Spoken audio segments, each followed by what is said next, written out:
co.za. Channel Africa, the African perspective. A new hour, a wider lens, a new perspective, a new African perspective. Africa World Hour with Mpho Sithole on the Channel Africa app and SABC Plus. A very good evening to you, Africa. It's exactly 9 o'clock Central African time, Tuesday, the 14th of April, 2026. Welcome to Africa World Hour.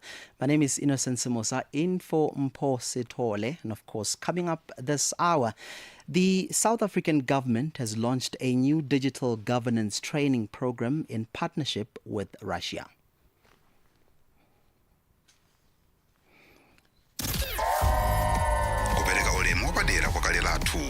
Kukwansekera tsogolo lathu. Channel Africa ikwanitsa zaka 60 mu nthawi ya luso la makono la AI. Ndikalilole wa Africa. Right, and we do know that the World Health Organization in Africa has highlighted that the Middle East conflict will undoubtedly affect health systems in the continent. Well, you can stay connected on Africa and the world with Channel Africa, the international voice of the Southern African Broadcast Corporation. Watch or listen anytime, anywhere at channelafrica.co.za, on the Channel Africa mobile app and on SABC Plus, or the DSTV and OpenView audio bouquet. You can also catch us on social media at Channel Africa on Facebook and at Channel Africa and on all the platforms. Of course, we're going to take a quick commercial breather and we back with you. Conversations are happening, and Channel Africa is at the heart of them. We tell the African story with clarity, pride, and purpose, reaching audiences that matter to your brand. Partner with us and connect your business with listeners across borders in multiple languages and markets. For partnership opportunities, sponsorship, or sales, email us at partnership@channelafrica.co.za. Channel Africa, the African perspective. All right, Channel Africa first with the African story globally. Coming up this hour. To promote academic exchange, joint learning programs, research collaboration, and broader public sector development. The South African government has launched a new digital governance training program in partnership with Russia and as long as we rely on imported products, there is going to be an interference with the supply chains of those products. So that is one area to look at. All right, the big question tonight, question for World Hour.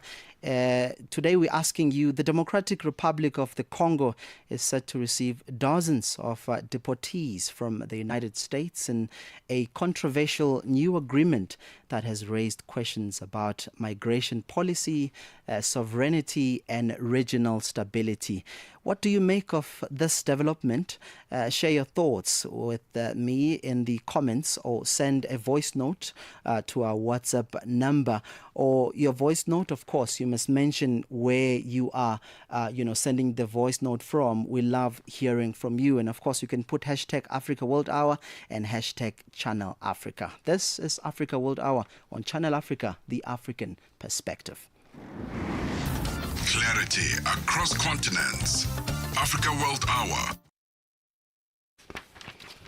All right, stories making headlines this evening. Officials in Turkey say at least 9 people have been killed and 13 others injured in a shooting incident at a secondary school in the southern province of Karamangan. The attack is reported to be dead. The BBC's Ola Guinyan has the details.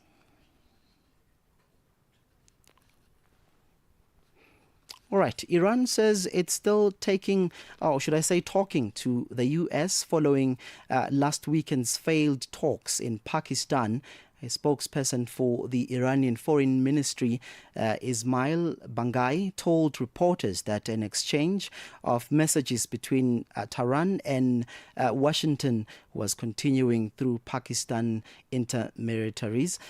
He added that it was likely a delegation from Pakistan would travel to Tehran today. The BBC's Kochek Habihad has the details.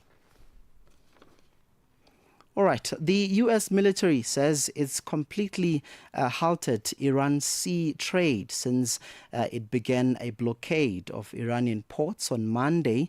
U.S. Central Command says America has maintained its maritime superiority, although it's had to assess independently how effective the blockade has been. Washington aims to pressure Iran by targeting its oil revenues. The U.S. Vice President J.D. Vance says he believes Iranian negotiators wants to make a deal, but mistrust between Washington and Tehran can't be solved immediately.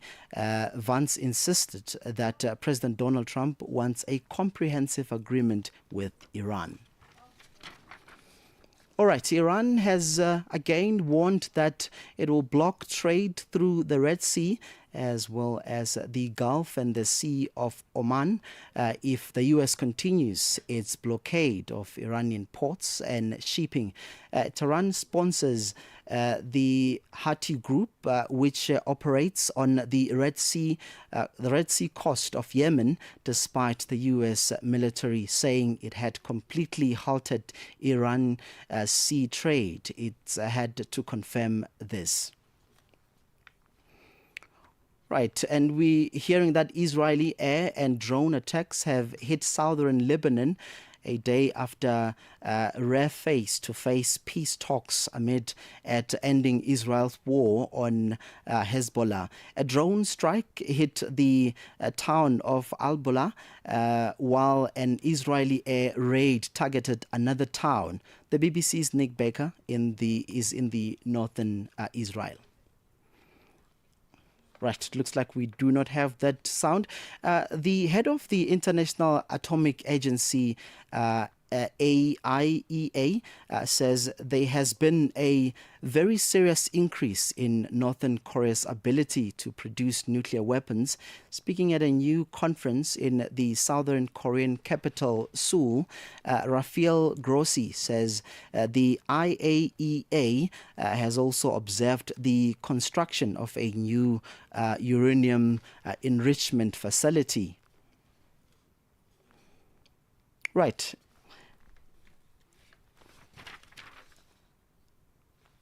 All right, that brings us to the end of our top stories.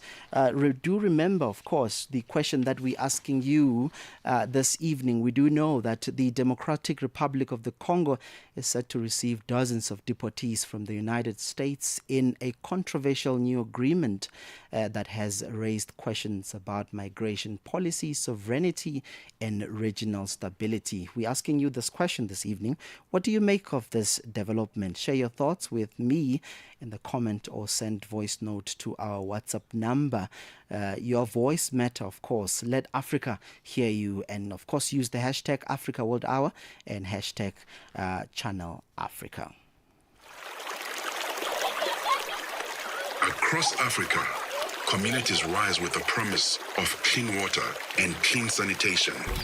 The African Union's 2026 theme calls us to action. It's about mobilizing real commitments, securing climate-resilient water and sanitation projects, and ensuring that water becomes a driver of sustainable development and prosperity across the continent. A landmark moment, not only for Africa, but for the global movement for access to safe water for all.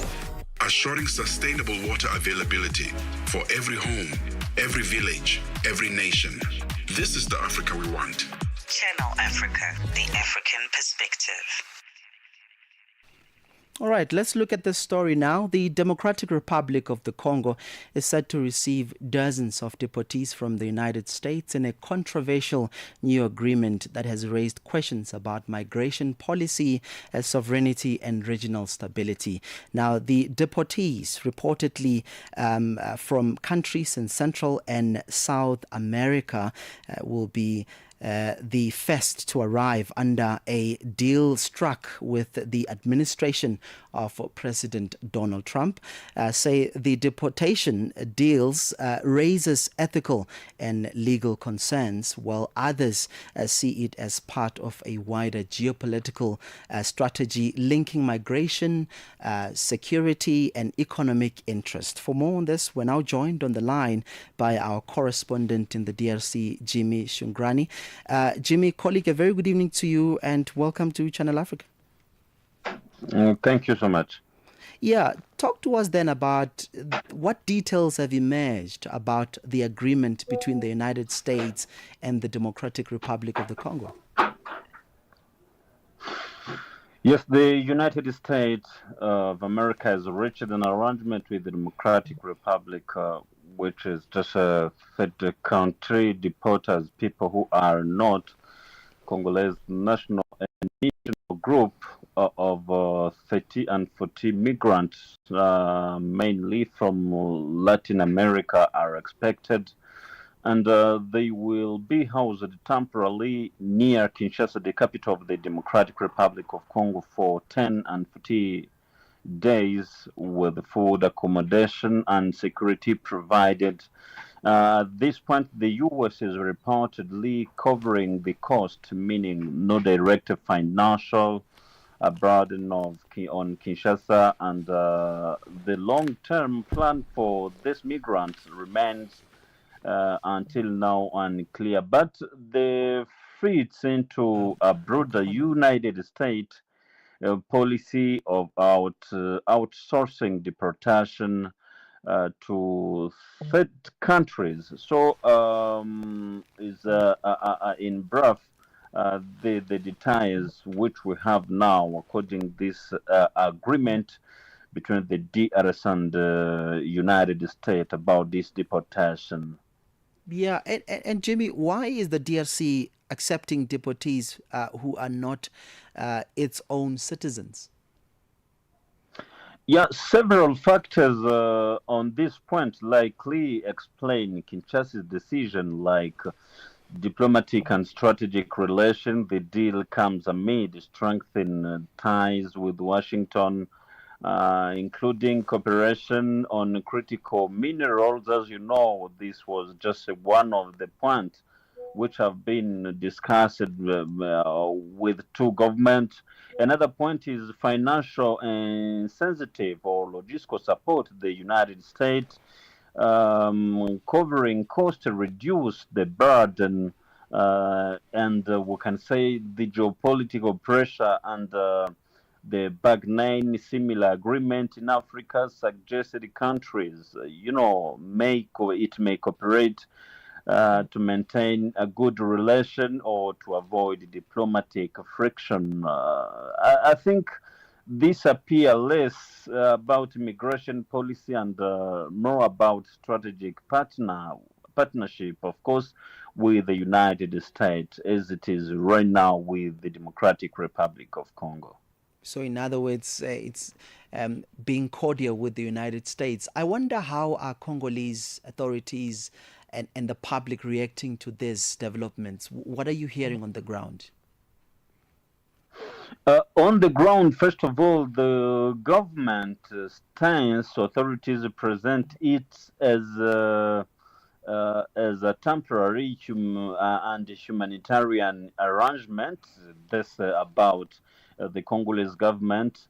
But people and civil society, even the opposition in the Democratic Republic of Congo, there is a criticism and suspicion, especially about the transparency and national interest.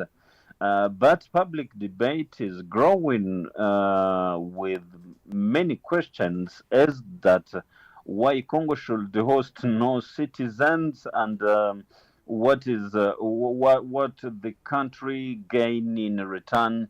These are some questions on the ground, and a lot of civil societies and human rights actors, but in the DRC, they are already criticize this negatively, this decision taken by the government of DRC, accepting this deportation deal with the United States. Jimmy, does it mean that the criticism comes at the back of the concerns about the country's capacity to receive and manage these deportees? Yes, a serious concern. The DRC already face major humanitarian and security challenges, especially in the eastern party. And we can say even the infrastructure for migration management is limited in the DRC. You know, it's a problem. Again, even temporary hosting raise questions about housing security, administrative fellowship, and others. You understand that those are some challenges which can say why this country, the uncertainty over what happened after the initial 10 or 50 days add to these concerns. So I think it's like that, and a reason why it's the criticism are negative for the Congolese and the public debate on the ground in the DRC. Yeah, Jimmy, you had shared legal and human rights issues that have been raised locally on the ground. Is there a link between the agreement and the U.S. Brokered peace efforts, involving Rwanda? Thank you. There appears to be a strategic connection. The deal comes amid the United States led a regional initiative, including the Democratic Republic of Congo and Rwanda peace agreement. The United States is simultaneously publishing or pushing peace talks, strengthening just economy ties and securing access to the minerals. As you know, this deal has been one of the points discussed with two parties. This suggested the deportation agreement may be sometimes, of course, a part of a broader geopolitical package involving security, and without forgetting diplomacy and economic interest on the side of United States. Yeah, and Jimmy, as we conclude this conversation, given the ongoing conflict in Eastern DRC, could this move create additional strain on the country? And are there concerns about how these deportees will be integrated or monitored? Yes, I think this is a major concern. Eastern DRC remains unstable, with the ongoing conflict and displacement. Aiding deportees, of course, but it could stretch already weak system, create social tensions, and complicate security monitoring. You understand? They are also open question about integration. People are asking if will they stay, live, or be relocated, because the disagreement between the United States and the DRC are not unclear about this. And another question is to the monitoring, the security monitoring, who ensure they are safe and accounted for. Uh, Such as question, of course, in these things must be asked. And in a fragile context, even a small number of arrivals can have outsized political and social impact. I think those can create an additional strain about this situation. And when maybe we are talking about deportation of people, question why in the DRC really the government is just ready to ensure or to put in practice there's agreement between the United States. I think is something like that, the monitoring and the social tension, because it just coming to happen and on the ground. Reason why this could create social tension, first of all between Congolese, and which may just extend to in the regional, of course, because of this situation. All right, Jimmy, just before I let you go, I know I might be putting on the spot. Would you then say that this conversation was perhaps, emanated when the president visited America and the Rwandan president visited America? Would you say that this is a debate that emerged there and there was a sort of an agreement between these nations? A debate. Of course, this agreement. The first only it's that it reflecting two countries.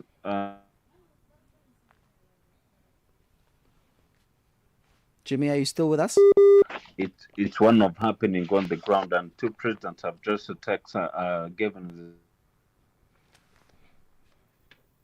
Jimmy, are you with us?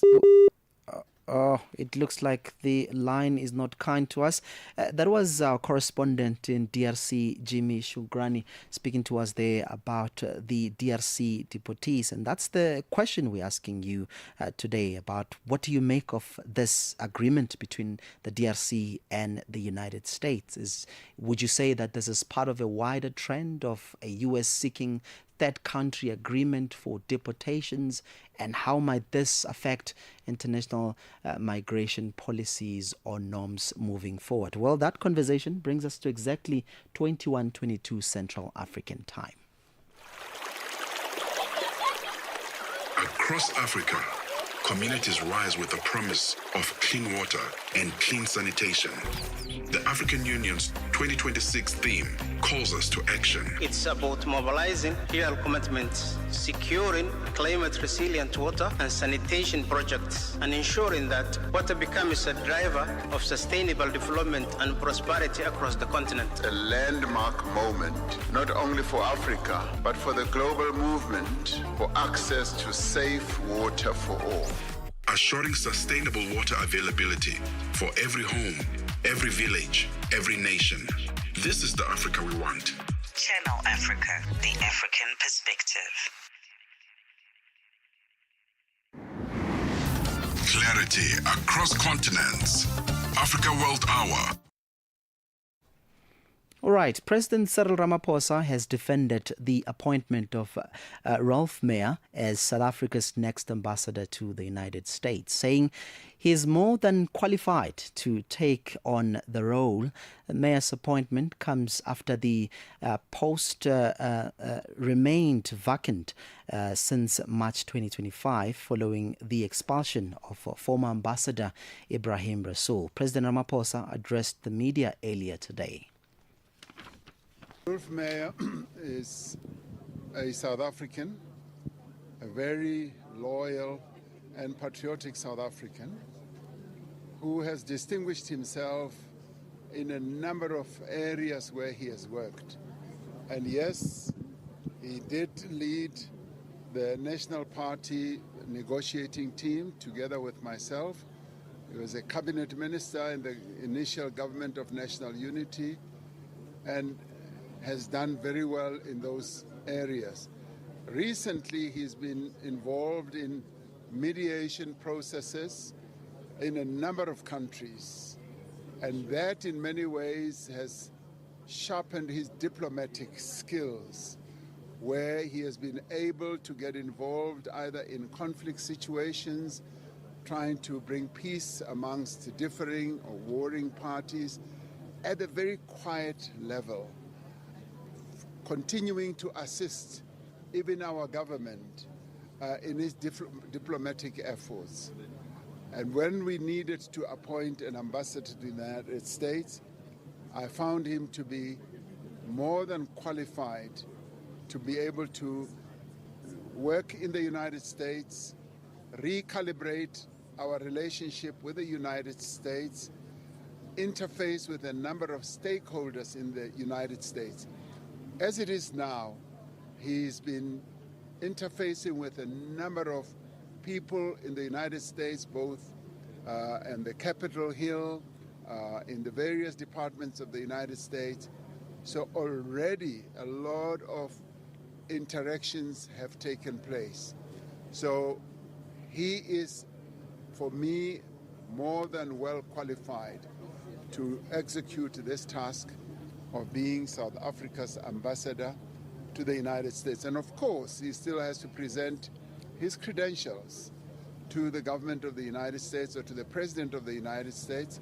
And I am more than hopeful that just as we have received and accepted the credentials of Ambassador Bozell, he will also be accredited equally in that manner.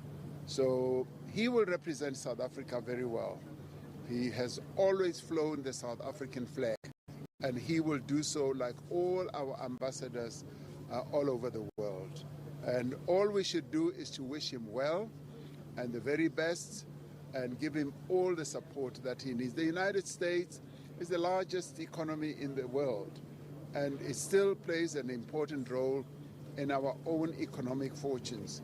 But more than that, at the diplomacy level, there's quite a lot of work that needs to be done to recalibrate and in some ways repair the relationship with the United States. That was South Africa's President Cyril Ramaphosa speaking there on the appointment of the new ambassador to South African ambassador to the United States. We indeed wish him well. Let's look at this story now. The World Health Organization in Africa have highlighted that the Middle East conflict will undoubtedly affect health systems in the continent. They say, however, they haven't yet conducted the analysis to determine the scale of the impact on the health systems. The health body is anticipating challenges as long the continent rely on imported products. Mpho Sithole has more. The World Health Organization has acknowledged that health systems in Africa will not be spared as the war in the Middle East continues. They explained that even though there's no data at present to show that health systems are affected, they anticipate this in the near future. Director for Health Systems and Services at WHO Africa, Dr. Adelaide Onyango elaborates. As I said, we have not measured them because as long as we rely on imported products, there is going to be an interference with the supply chains of those products. So that is one area to look at. We know that fuel costs have gone up, and many of our facilities depend on generators to run the cold chain, to maintain services, etc. So health systems, as other systems, are going to be impacted by this. But what we can't put a number of figures to it at this time because it's still a situation very much in a fluid state. But for sure, health systems will not be spared. Immunization in Africa was also in the spotlight.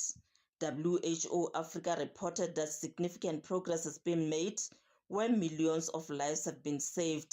However, they outlined that momentum is slowing and too many children remain unprotected. Furthermore, since 2000, nearly 20 million measles-related deaths have been prevented, and more than 500 million African children have been protected through routine. Regional Director for Africa is Mohamed Yanabi. In 2024 alone, 1.9 million lives were saved, and malaria vaccines are now being introduced in 25 of our member states' countries, a major scientific and public health breakthrough. But the report also issues a very clear warning. Progress is uneven, and in some places, really slowing. The COVID-19 pandemic increased the number of zero-dose children. That is, those children who have never received a single vaccine. Today, as I speak, 10 countries account for 80% of the zero-dose children in this region. This is a profound equity issue. A child's chance of survival must never depend on geography, conflict, or even climate shock. Immunization Agenda 2030 is very, very clear.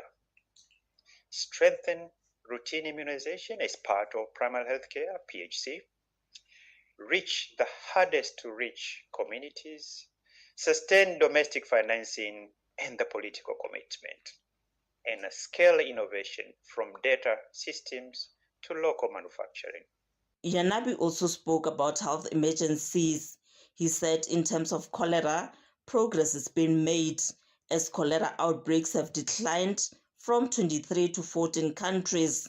Flooding, displacement of citizens and sanitation, however, continue to drive the risk of cholera. Yanabi elaborates. Active diphtheria outbreaks have also reduced from 8 to 4 countries, that is 50%. The resurgence was a direct consequence of gaps in routine immunization. Today, as I speak in Burundi, health authorities supported by WHO are investigating a yet undiagnosed illness. It has so far caused 5 deaths and 35 cases have been reported in a community in the north of Burundi. Initial tests have ruled out diseases including Ebola and Marburg. We have facilitated the shipments of samples to neighboring Democratic Republic of Congo, DRC, for additional tests. We are supporting disease surveillance, laboratory testing, clinical care, and rapid response efforts to identify the cause and halt potential spread, that is, health security. This is all the information we have at this time. Emergencies are changing, but the fundamentals remain the same: detection, trust, speed, and coordination.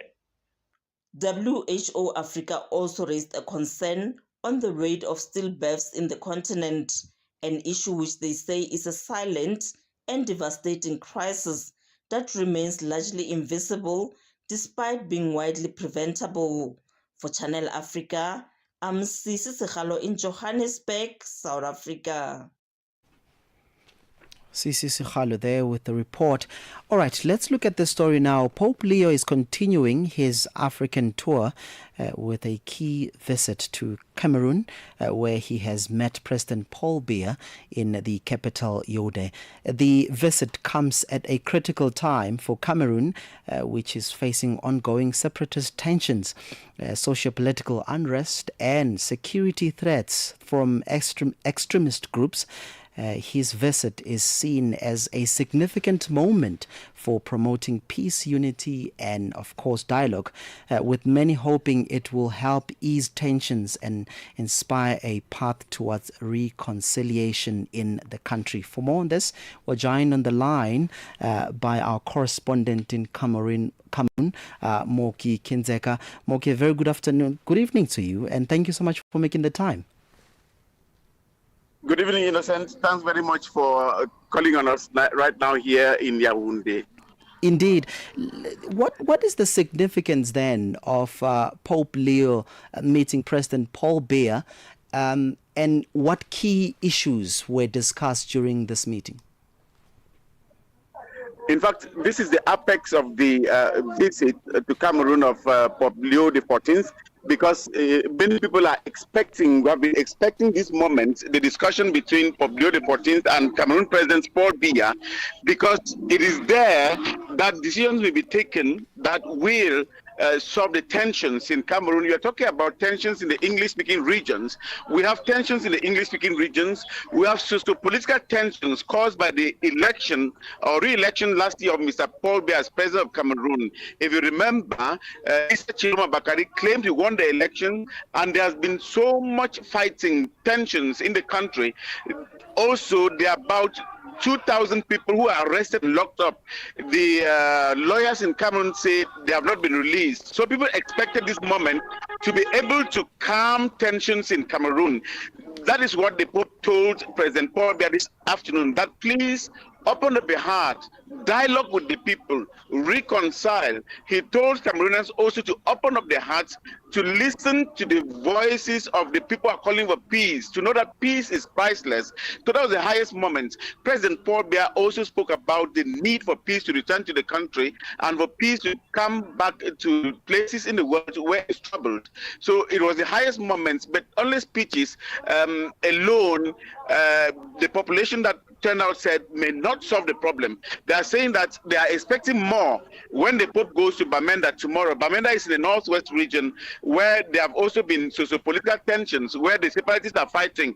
And remember, before the Pope came to Cameroon, the separatists asked for the fighting to stop. It has been respected. So as the Pope is going, people are listening. Is he going to pass a message that terrorists or separatists will listen and drop their weapons? Is he going to pass a message that will make the government also to sign a peace deal and peace treaty with the separatist fighters? So that is what basically has happened. The Pope also had a behind closed door meeting with the bishops of Cameroon and some of the bishops from Central African states that came to welcome him in Yaoundé. Yeah, Moki, I don't know if you can find a stable place because the line is not quite good. You spoke about the visit, the importance of the visit, and this time you are alluding to that he's going to go to another region that has a lot of tensions. What message is the Pope expected to deliver to the nation in that part of the country? Many people are expecting the Pope to bring a message of peace and reconciliation. Many people, the bishops in Cameroon, even the Muslims, the other denominations, the non-Christians, even traditional rulers, they have been saying that what they need the Pope to tell the people in Northwest and the Southwest regions when he goes to Bamenda tomorrow is that they should drop their weapons, separatists should drop their weapons, that there should be reconciliation, that there should be national concord. And even the separatists themselves are saying that they expect, especially the government, to listen to this message and call a ceasefire. So generally, as the Pope is saying, he has come to Cameroon for peace. He has come to Cameroon to call for unity and call for reconciliation. That is a message that many people say maybe re-echoed again tomorrow when the Pope gets to Bamenda. But again, passing the message without people listening may be a problem, because the aftermath, what is it going to bring? People are asking here. That's why the people are saying the Pope is calling for peace and reconciliation. Let the people also listen and answer and soften their hearts so that peace and reconciliation to come to Cameroon. More than 9,000 people have been killed in the Northwest and Southwest alone for the past 10 years. So it is a serious problem. And then so political tensions with so many who are still arrested since President Paul Biya said he won the elections or claimed he was declared a winner, and they are contested by Isa Chiroma Bakari. So that's the situation. The people are expecting that this should really bring peace to Cameroon. It is not only the Catholics who are saying that. The Muslims are saying that. The Presbyterians are saying that. The non-Christians are saying that. Traditional rulers are saying that. The civil society are saying that they need peace back in Cameroon now, and the Pope's visit can play the magic. Yeah, and indeed, you're saying tomorrow is going to Bamenda. We've seen a video footage showing thousands of people lined up on the streets. I'm keen to know, how are citizens reacting to this, to his presence? I mean, you just mentioned that the Muslims, the bishops of different churches have welcomed him. What is the sentiment on the ground? How are citizens reacting to his presence? It's an atmosphere of expectations, high expectations that peace should come to Cameroon.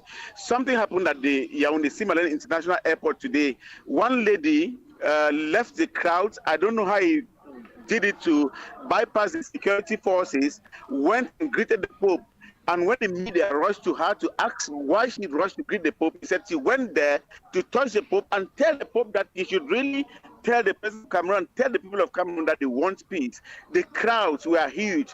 A distance of about 20 kilometers from the Yaoundé Simalene International Airport to the presidency of the Republic of Cameroon, where Paul Biya lives, People are lined on both sides of the road, shouting that they want peace. They carry placards that they want peace back in Cameroon. So the expectations are very, very, very high out here.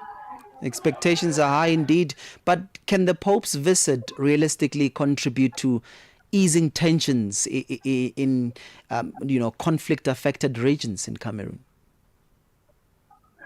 Many people believe that it can contribute. One, for the first time in about 9 years, the separatist fighters asked for the fighting to stop. They said they were not going to attack anybody, and for the past 1 week, there has been no attack in the northwest and southwest region from the separatist fighters, which is an indication that even the separatists themselves are tired of the fighting. They want a solution to this problem.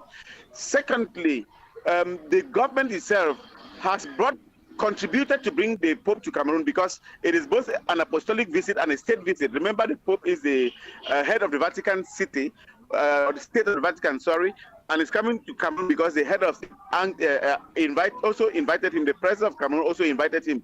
So the president of Cameroon himself is thinking that there should be peace. Everybody expects peace. The separatists want peace. So people believe very much that the Pope Leo XIV's visit may bring peace to the country. That is what they were saying. They were shouting, please bring peace. Please help us, help this country to return to peace. The expectations are high, as I said, and people think that the Pope's visit may help to bring peace. But the Pope himself was saying it. If I come and pass the message, I cannot decree, I cannot sign and say, okay, peace is coming back to Cameroon. Peace is not decreed. Peace is a process. He's saying, people of Cameroon, start by dropping your weapons, start by loving each other, and there will be a gradual return to peace. Peace is a process indeed, but people are indeed running out of patience. Just before I let you go, what would define a successful visit for the Pope in Cameroon, in your view, Moki? What will make this visit very successful is a return to peace. Honestly, we have lived the difficult moments in Cameroon. I'm telling you, each day people are kidnapped, people are killed. Each day children are sent out of schools. Schools are burned, they are torched, classrooms are torched. As we speak, we have not less than 400,000 children who have not had an education within the past 9 years. You could imagine what is happening in such a situation. So the Pope's visit to many people should be something that brings peace. As he is leaving, people expect that Cameroonians should go back to the drawing board, accept whatever negotiation, because peace is priceless. All right, our correspondent in Cameroon, Moki Kinzeka. Moki, thank you so much for making the time. Thanks, Innocent, and have a nice evening. All right, he was talking to us there about Pope Leo as he's continuing his tour with the key, visit to Cameroon. We do know that he has met President Paul Biya, and his visit, of course, is seen as a significant moment for promoting peace, unity, and dialogue, with many hoping it will help ease tensions and inspire a path towards reconciliation in the country that has a lot of tensions and socio-political unrest. But reconciliation, we can only hope that his visit will bring some sort of, coherence from the citizens in Cameroon. That conversation brings us to exactly 21:43 Central African Time. You're listening to Channel Africa, the African Perspective. Stella Longwe pamalonje ndiyetu apa tindikatswiri oyimba wa dziko la Mozambique ameneyu amene ali Rikabana ndatiuzeni kuti mayimba ashamba chanji komanso dzina lanu lenileni kuoneka ngati dzina limeneli ndilijatu atira pa stage. Dzina lanu kwenikweni ndi ndani komanso mayimba ashamba chanji? Ineyo dzina langa lenileni ndine Ricardo Musa Rabana. Chamba chimene ndimayimba ine ndi manganji, ndimakonda kwambiri ma tradition. Zimenezo ndi nyimbo zathu chifukwa kwathu kunoko tili ndi madansi osiyana-siyana a chimizi. Ndi ineyo poti ndi mnyamata wa chimizi, ndi ndimakondanso nyimbo za chimizi. Ndinu a chimizi? Ndi makondanso nyimbo za chimizi, mapangaso za chimizi. Zosangalatsa kuti mwanena poyera kuti ndinu a chimizi. Anthu amazibisa, anthu amafuna kukhala ndithu achitauni. Koma chikhalidwe chilibe chitauni, alisa ndi chikhalidwe chake, alisa ndi zimene amakonda. malonje pa nthawi ya 6 koloko kufikira 7 koloko madzulo lowiruka ndi Stella Longwe. Clarity across continents. Africa World Hour. Africa World Hour on Channel Africa. Thank you so much for staying with us. Let's look at the story now. The South African government has launched a new digital governance training program in partnership with Russia as part of efforts to modernize the public service. But questions remain about how much international collaborations will translate into real improvement for citizens. Now, the program is being led by the National School of Government in partnership with the Russian Presidential Academy of National Economy and Public Administration. Our reporter, Leboha Mabange, has more. Government says the latest training program is aimed at equipping public servants with digital skills to improve service delivery at a time when inefficiencies and delays continue to affect many South Africans. The week-long initiative brings together local officials and a delegation from Russia, focusing on issues such as artificial intelligence, data management, and digital governance systems. South Africa's Deputy Minister of Public Service and Administration, Pinky Kekana, says the program forms part of a broader international cooperation effort. This program is part of cooperation agreement signed between the National School of Government and RANEPA in December 2025 to promote academic exchange, joint learning programs, research collaboration, and broader public sector development. In our current world of rapidly changing dynamics, no state anywhere in the world can build its future in isolation. The collaboration also highlights growing ties between South Africa and Russia, particularly in knowledge sharing and capacity building. Minister Chancellor of the Russian Federation, Evgeny Sandikov, says such partnerships are key in addressing global challenges. Today, international collaboration on academic exchanges and shared programs is a rapidly growing and immensely promising area of cooperation. In an era defined by global challenges, from climate change to digital transformation, education stands firm as the unbreakable bridge between our countries and our nations. For both our countries, such joint initiatives honor also our shared history and our shared legacy. Sadikov adds that the program aligns with broader international cooperation frameworks, including BRICS. The Russian Presidential Academy has a very good track record of such programs worldwide. For many years, the Presidential Academy put a particular emphasis on making joint projects with BRICS countries. And now it is really heartening to see that this project is being launched here in South Africa with South Africa.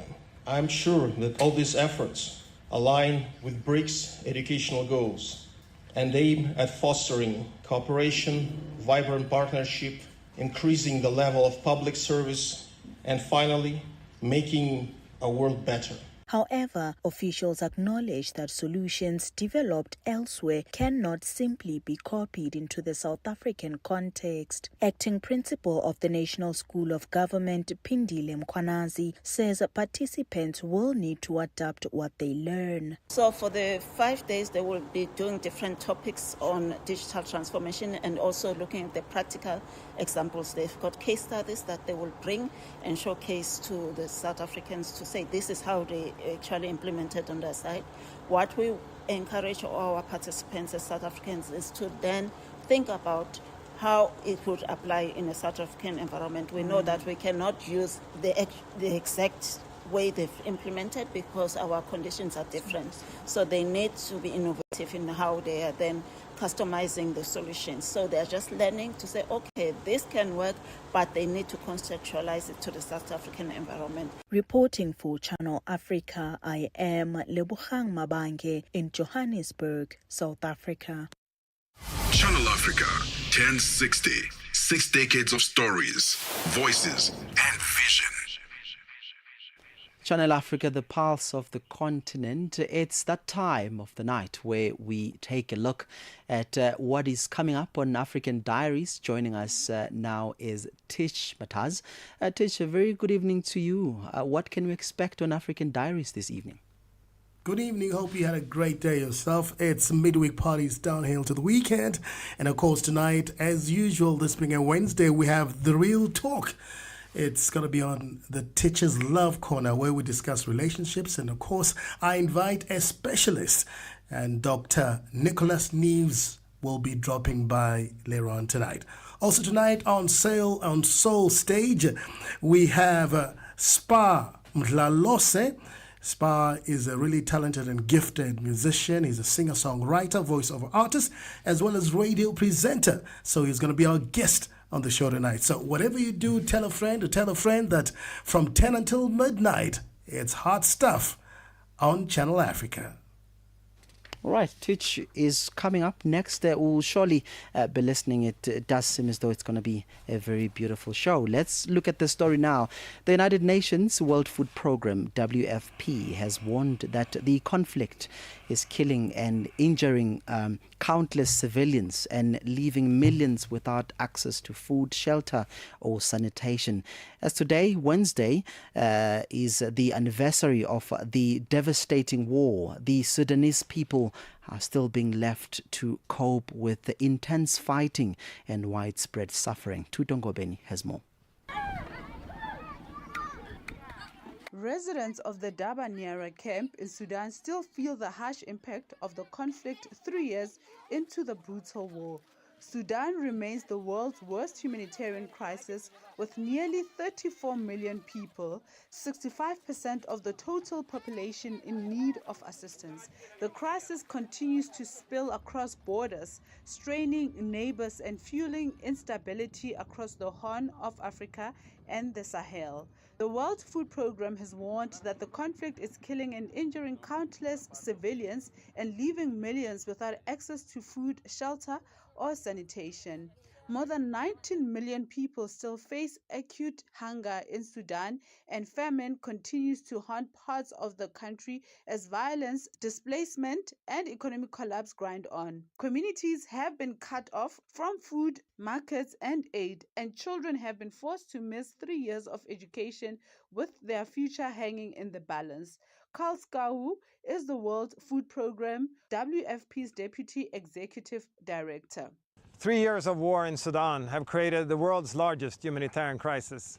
The conflict has ravaged livelihoods, uprooted communities, and driven millions of people into hunger. Famine still stalks parts of this country.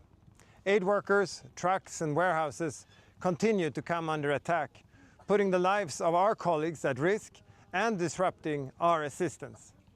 Yet for millions of people here in Sudan, WFP is the only lifeline. Every month, we reach around 4 million people with food and nutrition support. This assistance saves lives, it keeps families going, and it holds communities together.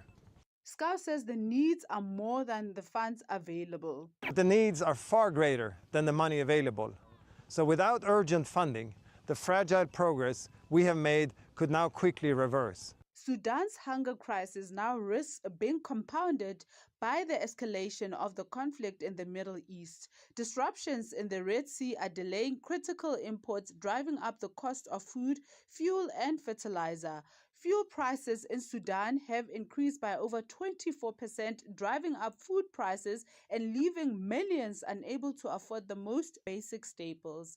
These same disruptions are also directly impacting humanitarian operations, with delayed shipments and higher transport costs. The combined impact could push families across the country deeper into food insecurity. More than 2 million children under 5 and more than 500,000 pregnant and breastfeeding women and girls benefited from nutrition assistance last year. Meanwhile, Khadija, mother of 8 who was displaced in El Fasher, says the situation was terrible. We were in Al Fasher when the war happened. The situation was terrible. You could either find food for children or they go without. No jobs are available. The only aid we get is from the WFP.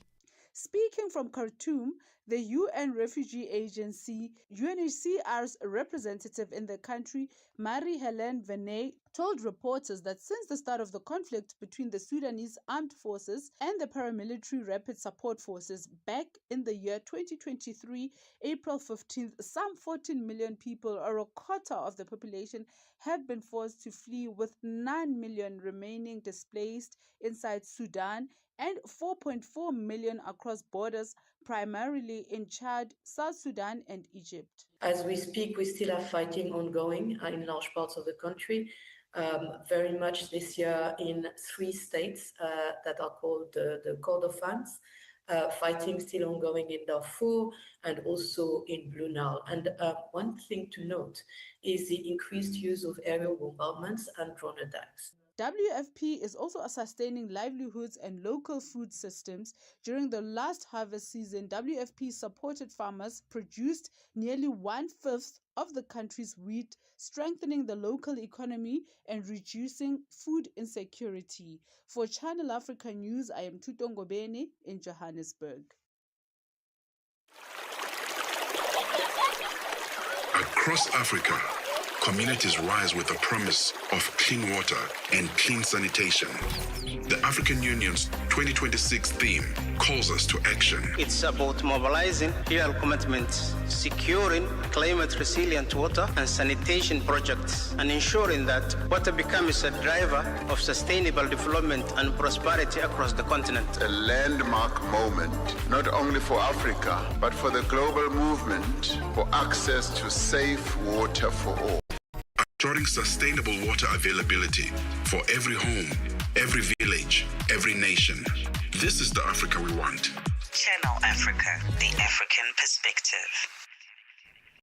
United Nations Secretary General Antonio Guterres has warned that the world is turning a blind eye to justice as respect for international law continues to erode, particularly in the Middle East. Speaking to reporters in New York on Tuesday, Guterres said rules governing the use of force are being ignored.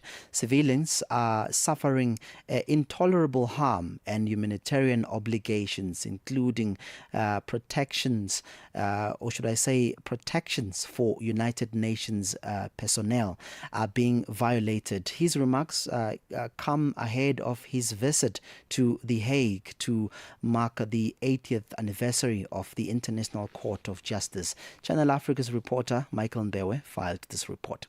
As the world watches the fragile 2-week ceasefire in the Middle East conflict, United Nations Secretary General Antonio Guterres has sounded the alarm over a growing disregard for international law. Speaking to the media in New York, Guterres said the rules governing the use of force are being ignored, with civilians facing intolerable harm, humanitarian obligations neglected, and protections for UN personnel violated. Justice is meant to be blind, but today too many are choosing to turn a blind eye to justice itself. Around the world, and starkly in the Middle East, respect for international law is being trampled. Rules governing the use of force and the conduct of hostilities are ignored. Civilians are exposed to intolerable harm, humanitarian obligations are disregarded, and even the protections afforded to the United Nations and our personnel are violated. Guterres warned that lawlessness breeds chaos and suffering, urging nations to reaffirm international law as he is set to visit The Hague to commemorate the 80th anniversary of the International Court of Justice, which he called a cornerstone of the global legal order. This wholesale assault on international law has consequences. Lawlessness breeds chaos. Lawlessness fuels suffering. Lawlessness leads to destruction. And this is not the moment to retreat from international law. It's the moment to reaffirm it. That is why later this week I will travel to The Hague to mark the 80th anniversary of the International Court of Justice. The ICJ is the principal judicial organ of the United Nations and the pillar of the international legal order. For 8 decades, the court has fulfilled that role with distinction. Guterres emphasized that his visit to The Hague is not merely ceremonial but intended to send a powerful message of support for international law. But this visit is not simply about commemorating an anniversary. It's about sending an unmistakable message. A message that the United Nations stands firmly behind the institutions and principles designed to protect peace, justice, sovereignty, and human dignity. A message that international law applies to all states without exception, and that respect for its rules is not optional. A message that in a world moving toward greater fragmentation and sharper power competition, international law is indispensable. Without it, instability spreads, mistrust deepens, and conflicts spiral out of control. Reaffirming UN support for institutions such as the ICJ, Guterres emphasized that. All right, that's the wrap on Africa World Hour for today's installment. From myself, Innocent Semosa, producer Tracy Pomgat, and technical producer Francis Massina, social media Elaine Bengani. Thank you so much for indeed listening. Stay connected to Africa and the world with Channel Africa, the international voice of the Southern African Broadcasting Corporation. Watch or listen anytime, anywhere at channelafrica.co.za or on the Channel Africa mobile app and on SABC Plus or via the DSTV and OpenView audio bouquet. You can also catch us on social media, Channel Africa, and on Facebook and at Channel Africa 1 on all other platforms. That's the wrap of the show. Have a great, great evening. Not just what happened, why it matters.